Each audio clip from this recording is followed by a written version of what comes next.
இந்த வீடியோவோட பார்ட் 2 உங்களுக்கு அப்லோட் பண்ண போகிறேன். இந்த வீடியோ ஷூட் பண்ணி கொஞ்ச நாள் ஆச்சுல்ல, டெடிக்கேட்டடான இன்னும் அப்டேட்டடான வீடியோஸ் வரும். பட் இந்த வீடியோவில் சொல்லியிருக்கிறது எல்லாம் கரெக்டு தான். பட் இன்னும் நிறைய இன்சைட்ஸ் பார்ட் 2 வீடியோ ரொம்ப நாளுக்கு அப்புறம் கொடுக்க போகிறேன். ஸோ இந்த வீடியோ ஃபாலோ பண்ணிக்கோங்க, கரெக்டாக கேட்டுக்கோங்க. என்ன தான் இந்த மாதிரி பீப்புளோட அட்டென்ஷன் ஸ்பேன் குறைஞ்சாலும் பீப்புள் சோஷியல் மீடியாவில் இருக்கிற டைம் பார்த்தா ரொம்ப ரொம்ப ரொம்ப அதிகமாகிடுச்சு. ஏன் இப்போ இந்த மாதிரி ஸ்டாட்டிஸ்டிக்ஸ் எல்லாம் சொல்லிட்டு இருக்கு அப்படின்னு கேட்டிங்கன்னா, உங்ககிட்ட இப்போ ஒரு ஹை டிமாண்டடான ஒரு ஸ்கில்லை பற்றி பேச போகிறேன். அதுக்காக தான் அந்த டேட்டாவை சொல்லிட்டு இருக்கேன். ஓகே, இன்றைக்கி எத்தனை பேர் ஒரு யூடியூப் வீடியோ என் வர பார்க்குறீங்க அப்படின்னு சொல்லுங்கள். யாருமே இல்லை. இன்ஃபேக்ட் சொல்ல போனால் நானே பார்க்குறதில்ல. மீன்ஸ் பீப்புளோட அந்த அட்டென்ஷன் ஸ்பேன் சொல்லுவாங்க இல்லையா, அது ரொம்ப ரொம்ப ரொம்ப கம்மியாயிருச்சு. இன்றைக்கி பீப்புளோட ஒரு ஆவரேஜ் அட்டென்ஷன் ஸ்பேன் சோஷியல் மீடியாவில்னு பார்த்தா வெறும் 8 செகண்ட்.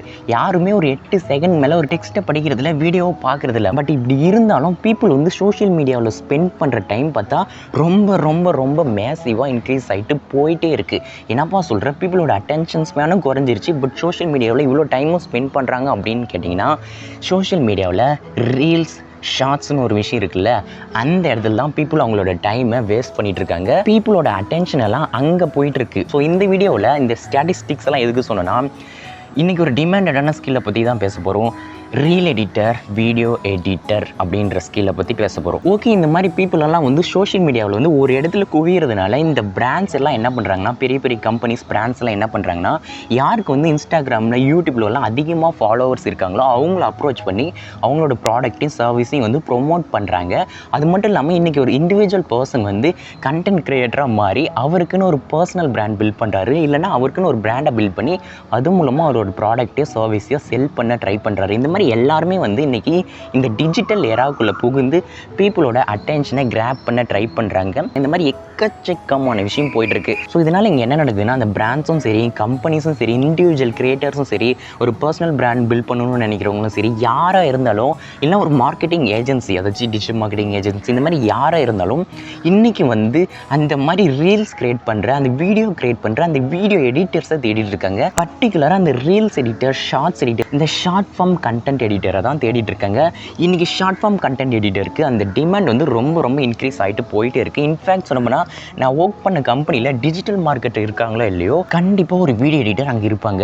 அவ்வளோ டிமாண்ட் ஆகிடுச்சு இந்த ஸ்கில். இன்றைக்கி ஷார்ட்ஸும் ரீல்ஸ் தான் எல்லாமே அப்படின்னு ஆயிடுச்சு. நான் ப்ரிடிக்ட் பண்ணுவேன், நீங்கள் கடைசியாக அட்லீஸ்ட் 1 ஹவர்லேருந்து 3 ஹவர்ஸ் ஆச்சு இந்த ஷார்ட்ஸையும் ரீல்ஸையும் வாட்ச் பண்ணியிருப்பீங்க, மைண்ட்லெஸ்ஸாக ஸ்க்ரோல் பண்ணியிருப்பீங்க. நான் எக்கச்சக்கமான பேரை பார்க்குறேன், அவங்களோட ஒரே ஒரு என்டர்டெய்னிங் பிளாட்ஃபார்ம்னு பார்த்தா அந்த இன்ஸ்டாகிராம் ரீல்ஸ், அந்த யூடியூப் ஷார்ட்ஸ் தான். இந்த மாதிரி பீப்புள் எக்கச்சக்கமான டைம் இந்த இடத்துல ஸ்பெண்ட் பண்ணிட்டு இருக்காங்க.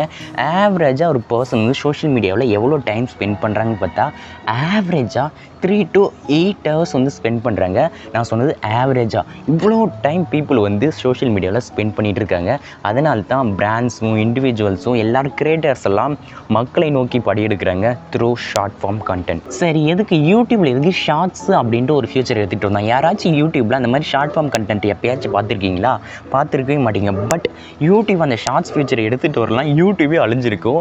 அவங்க கண்டிப்பாக அந்த ஃபியூச்சர் எடுத்துகிட்டு வந்தே ஆகணும், இல்லைனா இன்ஸ்டாகிராம் எல்லாத்தையும் அடித்து நோத்திட்டு போயிடும் அப்படின்ற ஒரு ரீசன்னால யூடியூப் ஷார்ட்ஸ் எடுத்துகிட்டு வந்தாங்க. அது மட்டும் இல்லாமல் கிரியேட்டர்ஸ் ஷார்ட்ஸ் கிரியேட் பண்ணுங்க அப்படின்ட்டு ஃபோர்ஸ் பண்ணி அதை பக்காவாக இம்ப்ளிமெண்ட்டும் பண்ணிட்டாங்க. அது வேறு லெவலில் ட்ரெண்ட் ஆகிட்டு இருக்கு. இந்த மாதிரி ஷார்ட் ஃபார்ம் கண்டென்ட் தான் பீப்புளோட அட்டென்ஷனை கிராப் பண்ணுது. ஏன் அப்படின்னா, இந்த மாதிரி ஷார்ட் ஃபார்ம் கண்டென்ட் தான் இன்ட்ரெஸ்டிங்காக இருக்கும். பீப்புள் டைம் ஸ்பெண்ட் பண்ணுறதே தெரியாமல் டைம் ஸ்பெண்ட் பண்ணிட்டு இருப்பாங்க. இந்த மாதிரி எக்கச்சக்கமான விஷயம் இருக்குது. அதெல்லாம் வேறு டாபிக், நம்ம நெக்ஸ்ட் போகலாம். ஓகே, ஏன் இவ்வளோ விஷயம் சொல்லிட்டு இருக்கேன் அப்படின்னு கேட்டிங்கன்னா, உங்களுக்கு இந்த வீடியோ எடிட்டர், அந்த கண்டென்ட் எடிட்டர், அந்த ரீல் எடிட்டர் இருக்கிற டிமாண்ட் எவ்வளோ அப்படின்ட்டு புரிய வைக்கிதான் இன்னும் நான் நிறைய விஷயம் சொல்கிறேன். இந்த மாதிரி பிஸ்னஸ் எல்லாம் இருக்குல்ல, பிஸ்னஸ்ஸு பிராண்ட்ஸு, அவங்க வெறும் ப்ரொமோஷன் மட்டும் பண்ணுறதில்ல, அவங்களோட பிராண்டை அவங்களே சோஷியல் மீடியாவில் க்ரோ பண்ண ஸ்டார்ட் பண்ணிட்டாங்க. அதாச்சும் சோஷியல் மீடியாவில் அக்கௌண்ட்ஸ் கிரியேட் பண்ணி அதில் எக்கச்சக்கமான க்ரியேட்டிவான கண்டென்ட் அப்லோட் பண்ணுறாங்க. ஒரு டிஃப்ரெண்ட்டான வேல கண்டென்ட் அப்லோட் பண்ணுறாங்க, பீப்புளை என்கேஜும் பண்ணுறாங்க, அதே சமயத்தில் அவங்களோட ப்ராடக்ட்டையும் சர்வீஸையும் ப்ரொமோட்டும் பண்ணுறாங்க அப்படின்ட்டு நிறைய விஷயம் ஆயிடுச்சு. அது மட்டும் இல்லாமல் இன்றைக்கி எக்கச்சக்கமான இண்டிவிஜுவல் கண்டென்ட் கிரியேட் ஆக ஸ்டார்ட் ஆகிட்டாங்க. என்ன மாதிரி தான் யாருன்னே தெரியாது, பட் வருவாங்க, சோஷியல் மீடியாவில் கண்டென்ட் அப்லோட் பண்ணுவாங்க, க்ரோ ஆவாங்க, ஃபாலோவர்ஸ் இன்க்ரீஸ் பண்ணி அவங்களுக்குன்னு ஒரு பிராண்டை பில்ட் பண்ணுவாங்க. அதுக்கப்புறம் பிராண்ட் கூட கொலாபரேட் பண்ணியோ, இல்லை அவங்களே அவங்களோட ப்ராடக்ட் சர்வீஸை ப்ரொமோட் பண்ணியோ பிஸ்னஸை பில்ட் பண்ணிகிட்டு இருக்காங்க. இந்த மாதிரி எக்கச்சக்கமான விஷயம் பின்னால் போயிட்டு போயிட்டுருக்கு. அதனால தான் இந்த ரீல் எடிட்டர், அந்த வீடியோ எடிட்டருக்கு அந்த டிமாண்ட் வந்து இன்றைக்கும் சரி, நாளைக்கும் சரி, என்றைக்குமே குறையவே குறையாது. ஓகே, இப்போ இவ்வளோ டிமாண்ட் இருக்குது அப்படின்னு சொல்லிட்டு இருக்கேன். நான் வந்து எவ்வளோ சேலரி எக்ஸ்பெக்ட் பண்ணலாம், இன்கேஸ் ஒரு ஜாப் போனால் இல்லை ஃப்ரீலான்சிங் போனால் எவ்வளோ எக்ஸ்பெக்ட் பண்ணலாம் அப்படின்னு கேட்டிங்கன்னா, நான் இதுக்கு முன்னால் ஒர்க் பண்ண கம்பெனிஸில் ஒரு ஃப்ரெஷர் வீடியோ எடிட்டருக்கு 20K சேலரி ப்ரொவைட் பண்ணிகிட்டு இருந்தாங்க. எஸ், ஒரு ஃப்ரெஷருக்கு 20K சேலரி ப்ரொவைட் பண்ணாங்க. பட் இது வந்து உண்மை கிடையாது. நீங்கள் வெறும் ஃப்ரெஷராக இருந்தாலும் சரி, இல்லை எக்ஸ்பீரியன்ஸ்டாக இருந்தாலும் சரி, உங்களுக்கு பக்காவான வீடியோ எடிட் பண்ண தெரிஞ்சால் நீங்கள் டிமாண்ட் பண்ணலாம். 25K, 30K, 40K, 50K, 60K கூட நீங்கள் டிமாண்ட் பண்ணலாம். நான் சும்மா அடிச்சுள்ள ஏதோ வீடியோ பண்ணணும்னு அடிச்சுள்ள ரியலாக இதுதான் போயிட்டுருக்கு. உங்களுக்கு எக்ஸ்பீரியன்ஸ் சத்தியமாக தேவையில்லை. உங்களுக்கு பக்காவான வீடியோ எடிட் பண்ண மட்டும் தெரிஞ்சால் போதும், நீங்கள் டிமாண்ட் பண்ணலாம். இன்ஃபேக்ட் சொன்ன போனால் நான் ஒர்க் பண்ணல ஒரு கம்பெனியில். அந்த கம்பெனியில் வந்து இந்த வீடியோ எடிட்டருக்காக நான் ஜாப் ரோவில் நான் தான் போஸ்ட் பண்ணுவேன். யாராச்சும் வீடியோ எடிட்டர் கிடைப்பாங்களா அப்படின்ட்டு தேடிட்டு டெய்லி ஒரு ஜாப் போஸ்ட் பண்ணுவேன். யாருமே கிடைக்க மாட்டாங்க. வேறு வழியே இல்லாமல் கடைசியில் ஒரு கிராஃபிக் டிசைனர், அவருக்கு வீடியோ எடிட்டிங் தெரியும், அவரை ஹையர் பண்ணும். அந்த டைமில் எங்களுக்கு வந்து வேறு யாரும் கிடைக்கல. ஸோ வீடியோ எடிட்டிங் வந்து ரொம்ப டிமாண்டிங்கான ஸ்கில். ஏஜென்சிஸும் சரி, ஒரு கம்பெனிஸும் சரி, இண்டிவிஜுவல்ஸும் சரி, வீடியோ எடிட்டரை கண்டிப்பாக தேடிட்டு இருக்காங்க. நான் ஆல்ரெடி சொன்ன மாதிரி நான் நேரில் ஆப்பர்ச்சுனிட்டிஸை பார்க்குறேன். அதனால தான் சொல்லிட்டு இருக்கேன். ஓகே, இப்போ நான் வந்து ஃப்ரீலான்சிங்காக பண்ணால் எப்படி நான் சார்ஜ் பண்ணலாம், நான் இந்த மாதிரி பண்ணலான்னு கேட்டால், நீங்கள் வந்து ஒரு 4 வீடியோ நான் எடிட் பண்ணுறேன், எனக்கு வந்து 3K to 5K கொடுங்க அப்படின்ட்டு நீங்கள் பேசலாம். இல்லை மந்த்லி வந்து எனக்கு வந்து 15K கொடுங்க, உங்களோட எல்லா ரீல்ஸ் வீடியோஸும் நான் எடிட் பண்ணி தரேன் அப்படின்னு பேசலாம். நீங்கள் எந்த பிராண்ட், எந்த பர்சன் கூட ஒர்க் பண்ணுறீங்களோ அதை பொறுத்து உங்களோட ப்ரைஸிங்கை நீங்கள் வந்து செட் பண்ணிக்கலாம். இது வந்து டிபெண்ட்ஸ் தான். ஓகே, இப்போ நான் வந்து ஒரு ஃப்ரீலான்சிங்காக ஒரு வீடியோ எடிட் பண்ணி கொடுக்குறேன். ஒரு ஆட் வீடியோ, நார்மல் வீடியோவோ, ரீல்ஸோ சம்திங் எடிட் பண்ணுறேன்னா மினிமம் 500லேருந்து 900,000 வரை நான் சார்ஜ் பண்ணுவேன். ரொம்ப பேசிக்கான வீடியோ, சும்மா கட்டு இந்த மாதிரி மட்டும் பண்ணி கொடுங்கன்னா 250 நான் வந்து சார்ஜ் பண்ணுவேன். ஸோ நீங்கள் எவ்வளோ சார்ஜ் பண்ணணும்னு திங்க் பண்ணிட்டு இருந்தீங்கன்னா இந்த மாதிரி ஃபிக்ஸ் பண்ணிக்கலாம். ஓகேவா? ஓகே, ஃப்ரீலான்சிங் பண்ணுறதுனா கிளைண்ட்ஸ் எங்கேருந்துப்பா கெட் பண்ணுறதுன்னு கேட்டால் எக்கச்சக்கமான ஃப்ரீலான்சிங் சைட் இருக்குது. அங்கே போனீங்கன்னா கெட் பண்ணிடலாம் அப்படின்னு நான் சொல்ல வரல. அங்கே கெட் பண்ண முடியுமான்னு எனக்கு சத்தியமாக தெரியல. நீங்கள் இந்த சோஷியல் மீடியாவை லெவரேஜ் பண்ணலாம். இன்ஃபேக்ட் சொல்ல போனால் இந்த டெக்னிக்கை நான் ஃபாலோ பண்ணேன். நான் வந்து என்ன பண்ணேன்னா, யூடியூப்பில் ரேண்டமாக ஸ்க்ரோல் பண்ணிகிட்டு இருந்தேன். அங்கே வந்து ஒரு கிரியேட்டர் இருந்தாங்க. அவங்களோட யூடியூப் வீடியோவோட தம்ப்நெயிலும் பார்த்தேன், வீடியோவும் பார்த்தேன். அவ்வளோ நல்லாவே இல்லை. ஓகே, இவங்களை அப்ரோச் பண்ணலாமேன்ட்டு அவங்கள லிங்க்டின்ல அப்ரோச் பண்ணேன். லிங்க்டின்ல அப்ரோச் பண்ணி, ஓகே உங்களுக்காக நான் அந்த தம்ப்நெயில் டிசைன் பண்ணி தரேன் அப்படின்னு கேட்டேன். அவங்க என்கிட்ட என்ன கேட்டாங்கன்னா, ஓகே தம்ப்நெயில் டிசைன் ஓகே, எனக்கு வந்து வீடியோ எடிட்டரும் தேவை, எனக்கு ஒரு வீடியோ எடிட்டர் ரெஃபர் பண்ணுறீங்களா அப்படின்னு கேட்டாங்க. இல்லை நீங்களே வீடியோ எடிட்டிங் பண்ணுறீங்களான்னு கேட்டாங்க. இந்த மாதிரி தான் நீங்கள் வந்து கிளைண்ட்ஸை பிடிக்கணும். த்ரூ சோஷியல் மீடியாவில் கிளைண்ட்ஸை பிடிக்கணும். நான் ஆல்ரெடி சொன்ன மாதிரி சும்மா அடிச்சு உள்ள ஆப்பர்ச்சுனிட்டிஸை நேரில் பார்த்துட்டு இருக்கேன். சாரி கேஸ், இந்த வீடியோவில் நிறைய பேச்சு வந்துருச்சு. கிளைண்ட் கெட் பண்ணுறதுன்னு பார்த்தா ஜஸ்ட் சோஷியல் மீடியாவில் மட்டும் இல்லை, உங்களுக்கு தெரிஞ்சவங்க ஏதாச்சும் சின்ன பிஸ்னஸ், ஜாப் அப்ளைங் பிளாட்ஃபார்ம், அதுக்கப்புறம் ஃப்ரீலான்சிங் பிளாட்ஃபார்ம், சோஷியல் மீடியாவில் கண்டென்ட் போட்டு அது மூலமாக நீங்கள் கிளைண்ட்ஸ் கெட் பண்ணுறது, இந்த மாதிரி எக்கச்சக்கமான விஷயத்தை நீங்கள் ஃபாலோ பண்ணிக்கலாம். எது ஒர்க் அவுட் ஆகும்னு தெரியாது, எல்லாத்தையும் ட்ரை பண்ணுங்கள். ஓகே, இந்த மாதிரி நீங்கள் வந்து வீடியோ எடிட் பண்ணலாம் அப்படின்னு முடிவு பண்ணிட்டீங்கன்னா, சும்மா ஒரு வீடியோ எடிட்டராக இருக்கக்கூடாது, ஒரு ஸ்டோரி சொல்லணும் அந்த வீடியோவில்.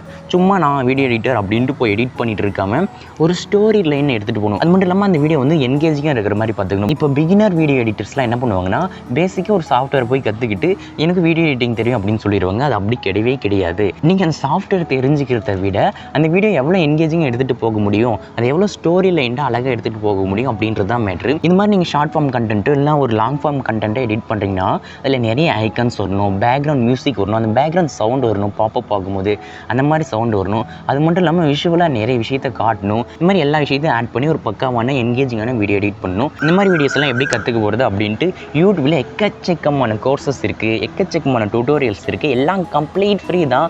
எந்த கோர்ஸும் நீங்கள் போக தெரியல, இந்த மாதிரி யூடியூப்பில் பார்த்து லேர்ன் பண்ணிக்கலாம். அது மட்டும் இல்லாமல் இன்ஸ்டாகிராம் ஷார்ட்ஸ் எல்லாம் பாருங்கள், அவங்க எந்த மாதிரி எடிட் பண்ணுறாங்கன்னு பார்த்து அதே மாதிரி நீங்களும் ஒரு வீடியோ எடிட் பண்ண கற்றுக்கங்க. இன்ஃபேக்ட் சொன்ன போனால் நான் அந்த மாதிரி தான் பண்ணுவேன்.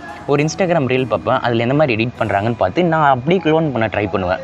இந்த மாதிரி நீங்களே செல்ஃபாக லேர்ன் பண்ணிங்கன்னா மோர் தென் எனஃப். ஓகே, இப்போ இந்த மாதிரி வீடியோ எடிட்டிங்க்கு நான் எந்த மாதிரி சாஃப்ட்வேர்ஸ் எல்லாம் யூஸ் பண்ணுறதுன்னு கேட்டிங்கன்னா, அது உங்களோட ப்ரிஃபரன்ஸ் தான். எந்த சாஃப்ட்வேர் உங்களுக்கு வசதியாக இருக்கோ, எடிட் பண்ண நல்லா இருக்கோ அதை யூஸ் பண்ணுங்கள். இப்போ ஃபோனில் பார்த்தா VN எடிட்டர் இருக்குது, இன்ஷாட் இருக்குது, இந்த மாதிரி எக்கச்சக்கமான ஆப்ஸ் இருக்குது.